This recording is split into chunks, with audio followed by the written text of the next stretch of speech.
Hi, my name's Cassidy. I'm a dog trainer and doggy daycare facility owner on the Upper West Side. And today I'm going to teach you guys how to safely and effectively separate a dog attack that's ended in the aggressor latching onto its victim.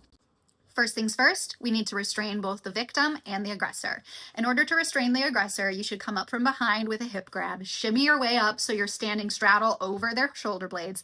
And at this point, you have two options. You can go into the chokehold, holding them tight here, or you can take both of your hands, place them nice and firm on either side of that dog's face, and utilize your entire forearm here to stabilize their entire neck and head.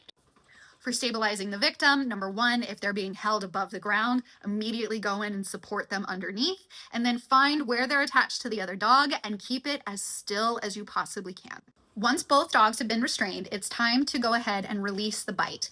When a dog is biting, you're going to see that there's actually going to be a small little gap right here behind where they're attached, okay? This is where the bite stick goes. What you do is you put the bite stick in horizontally and push it as far in as you possibly can. At that point, you're going to turn the bite stick either direction, forcing the dog's mouth to pop open.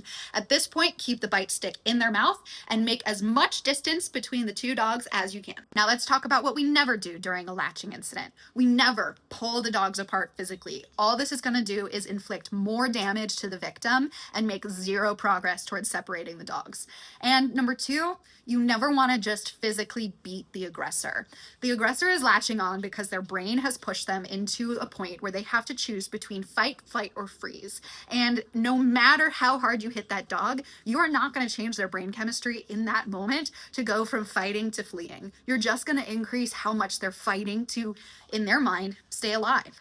So if you ever find yourself in a situation where you're helping to separate a dog who is latched onto another, remember, restrain, release, and separate.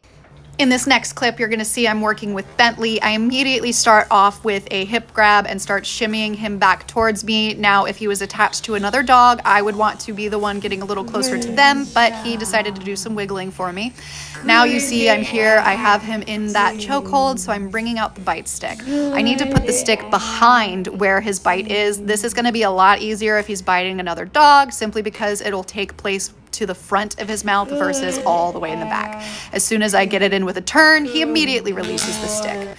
You'll see here with Pebbles doing the exact same thing. She does have that stick wedged pretty far back, so again, having to get behind it is a lot harder than if she was using the front of her mouth to latch onto another dog.